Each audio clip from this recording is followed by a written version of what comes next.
السلام علیکم ویورز، میرا نام عطاء الرحمن اور آپ دیکھ رہے ہیں عطاء بخاری یوٹیوب چینل۔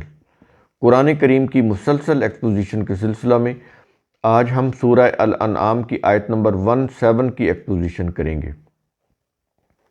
پچھلی آیت میں رسول سے مخاطب ہو کر کہا گیا کہ اگر اللہ تجھے کوئی تکلیف پہنچائے تو اس کے سوا کوئی اسے دور کرنے والا نہیں، اور اگر وہ تجھے کوئی بھلائی پہنچائے تو وہ ہر چیز پر قدیر یعنی کنٹرول رکھنے والا ہے۔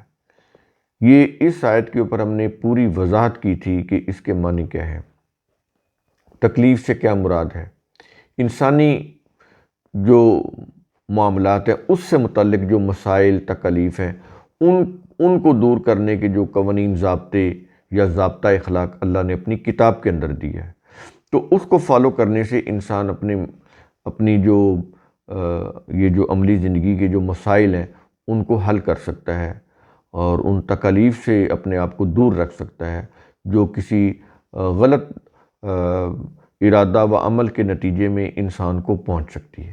تو یہ چیزیں ہم نے سابقہ آیت میں وضاحت کے ساتھ آپ کو بتائی تھی، اور اس میں یہ بھی بتایا تھا کہ اللہ تعالیٰ کے یہ جو قوانین ہیں، یہ جو وہ نافذ العمل ہے، اللہ کے اندازے یعنی قدیر یعنی کیا مطلب کہ وہ جس نے یہ اندازے اور پیمانے مقرر کیے ہیں۔ قدیر کا مطلب قادر اور قدیر ایک ہی معنی رکھتے ہیں، اندازے اور پیمانے مقرر کرنے والا۔ تو ہر چیز کے اللہ نے اندازے اور پیمانے مقرر کر رکھے ہیں، اس لیے ہر چیز کے اوپر اللہ کا کنٹرول ہے۔ اللہ کا کنٹرول ہر چیز کے اوپر اس لیے ہے کہ اس نے ہر چیز کے اندازے اور پیمانے مقرر کیے ہوئے ہیں۔ اللہ کے اندازے اور پیمانے جو ہیں وہ ہمارے لیے قوانین کا درجہ رکھتے ہیں۔ یہ چیزیں ہم نے پچھلے جو لیکچر تھا اس میں ہم نے سیکھی تھی۔ اب ہم آتے ہیں آج کے لیکچر کے اوپر۔ بڑی مختصر سی یہ آیت ہے، سورہ الانعام آیت نمبر 18۔ الفاظ ہیں وَهُوَ الْقَاهِرُ فَوْقَ عِبَادِهِ، اور وہ اللہ اپنے بندوں کے اوپر غالب ہے۔ اب یہ چیزیں سمجھ لیں، ہم نے پیچھے یہ چیز بتائی تھی آپ کو کہ اللہ کا جو غلبہ ہے، اس کا جو اقتدار ہے، اس کی جو قوت ہے وہ کتنی وسیع ہے۔ تو اسی بات کو آگے لے کے یہ بیان ہو رہا ہے، کیا یہ رہا ہے کہ اور وہ اللہ اپنے بندوں کے اوپر غالب ہے۔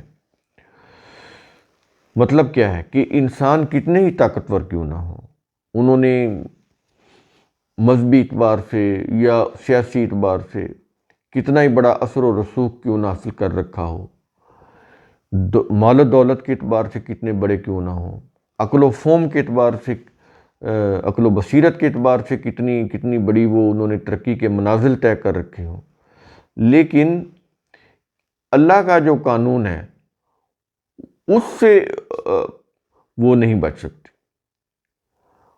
ہر انسان کے پیچھے اللہ کا قانون مکافات لگا ہوا ہے، اس لیے اللہ کا غلبہ ہے انسانوں کے اوپر، بندوں کے اوپر، کہ کوئی انسان جو ہے اس کے قانون مکافات سے فرار نہیں ہے۔ وہ جہاں چلا جائے، سمندر کی تاریکیوں میں چلا جائے، سمندر کی گہرائیوں میں چلا جائے، جہاں مرضی چلا جائے، اللہ کے قانون مکافات کی نظر سے نہیں بچ سکتا۔ اور اللہ کا جو قانون ہے وہ انسان کے پیچھے پیچھے ہے، انسان آگے آگے۔ آپ یوں سمجھ لیں، میں یہ سمجھانے کے لیے بات کر رہا ہوں، انیشیٹو انسان نے لینا ہے۔ اللہ کے قانون نے انسانی عمل کے مطابق اس کا نتیجہ مرتب کرنا ہے۔ پہلے تو اس کا ریکارڈ بنانا ہے۔ اللہ کا قانون مکافات ہر انسان کے عمل کا ریکارڈ مرتب کرتا ہے، پھر اس کا نتیجہ بھی مرتب کرتا ہے۔ ایک تو ریکارڈ رکھ رہا ہے، پھر اس کا نتیجہ بھی مرتب کرتا ہے۔ دونوں چیزیں اللہ کا قانون مکافات کر رہا ہوتا ہے۔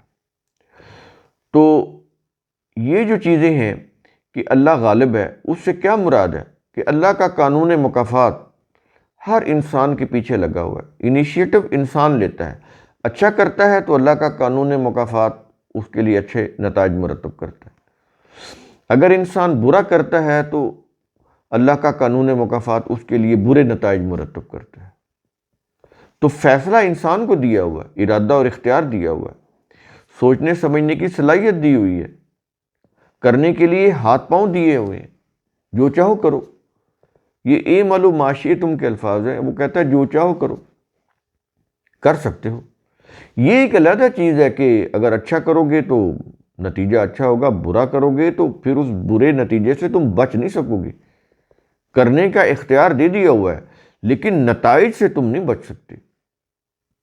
یہ چیز، یہ بنیادی چیزیں، بنیادی کانسیپٹ ہے، یہ اللہ کی ذات سے جڑے ہوئے ہیں۔ یہ کانسیپٹ اگر یہ اللہ کا کانسیپٹ سمجھ آ جائے کہ سارا دین سمجھ آ جاتا ہے، قرآن سمجھ آ جاتا ہے، انسان کی شخصیت میں انقلاب برپا ہو جاتا ہے۔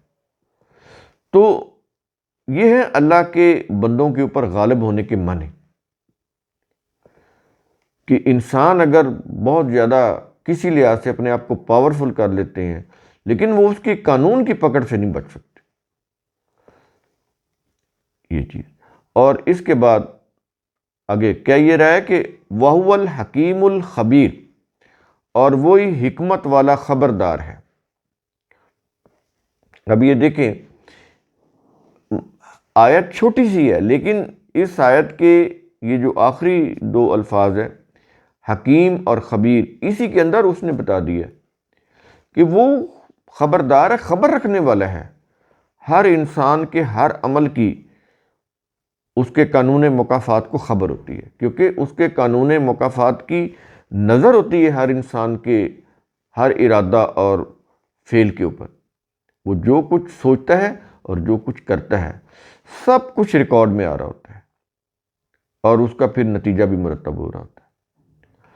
اور وہ جو کچھ بھی کرتا ہے، انسانوں کے ساتھ جو بھی معاملہ کرتا ہے، وہ ایسا نہیں ہے کہ وہ اگر قاہر ہے یعنی غلبے والا ہے، غالب ہے، تو وہ جو چاہے کر دے، کسی برائی کرنے والے انسان کو اچھائیوں سے نواز دے، نہیں کرے گا ایسا۔ یا کوئی اچھائیاں کر رہا ہے تو اس کو برائیوں میں برائی کے ساتھ اس کا نتیجہ دے دے، ایسا نہیں ہوگا۔ یہ جو بے انصافی ہے وہ اللہ نہیں کرتا۔ ٹھیک ٹھیک نتائج مرتب ہوتے ہیں اللہ کے قانون مکافات کی روح سے، اس میں کوئی تبدیلی نہیں ہوتی۔ انصاف پرماننٹ، عدل و انصاف حتمی ہے، جو کسی کے لیے اس کا پلڑا نہیں جھکتا کہ کسی کی جگہ پہ کسی کو عذاب دے دے، بالکل ایسا نہیں۔ ہر شخص کو اپنے عمل کا ذمہ دار اور جواب دہ بناتا ہے، ہر شخص اپنے عمل کا ذمہ دار ہے، کسی دوسرے کا نہیں۔ وہ اگر کسی برے انجام کو پہنچے گا تو اپنے ہاتھوں، اپنے جو اس نے کمایا، جو اس نے کیا، اس کے ہاتھوں، کسی اور کی وجہ سے نہیں۔ تو یہ ہے اس کی حکمت۔ تو اس کا حکیم ہونا، اس کا خبیر ہونا، یہ چیزیں اس کے غلبہ کو، اس کے وزڈم کو ظاہر کرتی ہیں، کہ ایسا نہیں ہے کہ وہ لا علمی میں چیزوں کے فیصلے کرتا ہے، بغیر کسی حکمت کے یا وزڈم کے فیصلے کرتا ہے، نہیں۔ ہر چیز کی خبر اس کے پاس ہوتی ہے اور ہر چیز کے ساتھ معاملہ کرنے کی حکمت اس کے پاس ہے۔ حکمت کے ساتھ اور علم کے ساتھ وہ فیصلے کرتا ہے۔ اس کا قانون مکافات کسی کو بھی، کسی کے ساتھ بے انصافی نہیں کرتا۔ اس کا جو غلبہ ہے انسانوں کے اوپر، وہ عدل و انصاف پر مبنی ہے، حکمت پر مبنی ہے، علم پر مبنی ہے۔ ایسے نہیں ہے پیزرٹ کوئی فیصلہ کر دے اپنے بندوں کے متعلق، نہیں۔ تو یہ اللہ کا غلبہ ہے انسانوں کے اوپر۔ یہ چیز اس لیے کہی جائے گی، انسانوں کو اگر اختیار دے دیا جائے نا تو وہ انسانوں کے اوپر ظلم کرنا شروع کر دیتے ہیں۔ اب اللہ جو اتنا بڑا حکیم ہے، خبیر ہے، اور وہ قاہر ہے، غالب ہے،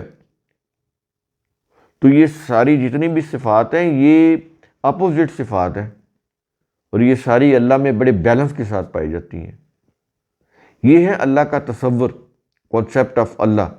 اس کو سمجھنے کی ضرورت ہے کہ یہ تمام ایٹریبیوٹس ہیں، یہ متضاد ہیں لیکن اللہ کی ذات میں پائی جاتی ہیں۔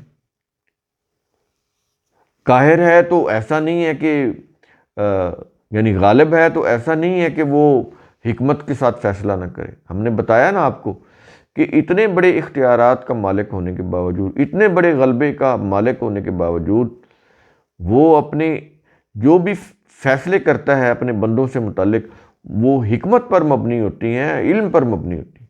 ایسے نہیں کہ ایسے ہی اندھا دھند کو فیصلہ کر دے اپنے بندوں کے متعلق، نہیں۔ یہ چیز ہے۔ تو قرآن کریم کا اصول ثم تتفکروا، اس کی روح سے آپ خود بھی سوچا کریں، سمجھا کریں، غور و فکر کیا کریں۔ شکریہ۔